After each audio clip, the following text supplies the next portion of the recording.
Kami po muna ay kami po muna ay break at ano muna kami ng aking anak. May merienda. Kami magsisik-sik. Sayang naman itong kuwan. Sayang itong tubig. Ating iinom, sayang. Anak.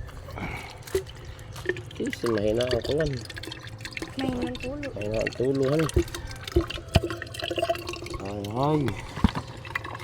Ano kaya ito mahina ang tulo naman? Hawakan mo dito ay. Ano?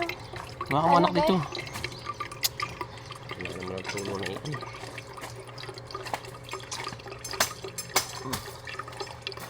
Hawakan ko ito yung masabaw.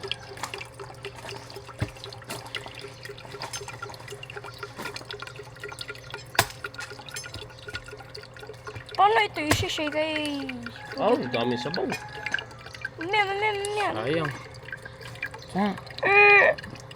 Tagal pa baga? umihintik.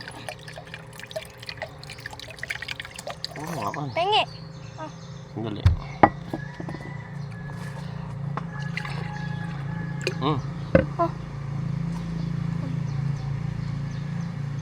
Inubos naman. Ba nung dami.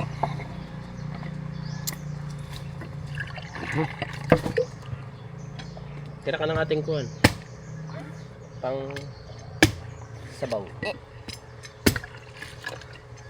Binili ko na.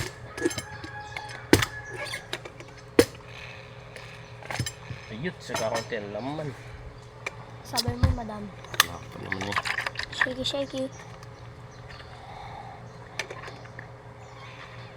Tapos ilalagay din dito.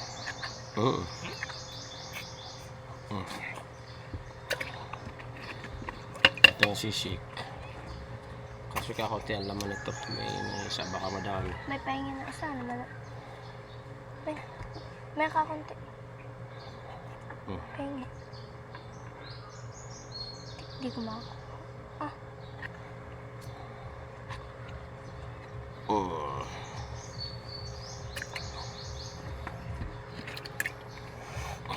Kulang. Isa pa. Tatapon ko na sabaw nito. Sayang ang sabaw. Dami pa naman. Tapos nakatibalubi. Ay, walang talaga yan ay. Abay, oh. Ano? Gagamitin natin yan.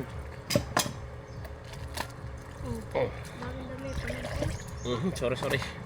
Nataktak pa. Kulang pa din. Ayos na yan ah. Ang pwede yan.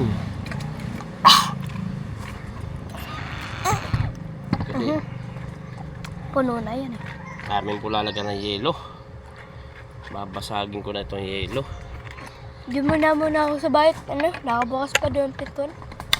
Hindi ko na lalagyan ng gatas at may malasa. Papa, yung papunungan nito? Sige. Sa shake. Akin na pong... Tapos natapon nito. Ang tawag dito, ibibiyak itong yelo ah. Akin na magsishake na. Hindi nalagyan ng gatas na.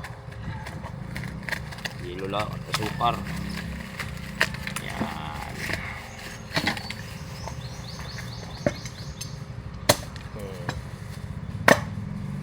Ito ang aming merienda ni Nini ng aking anak. Okay na siguro yun. Lagyan natin ng asukar.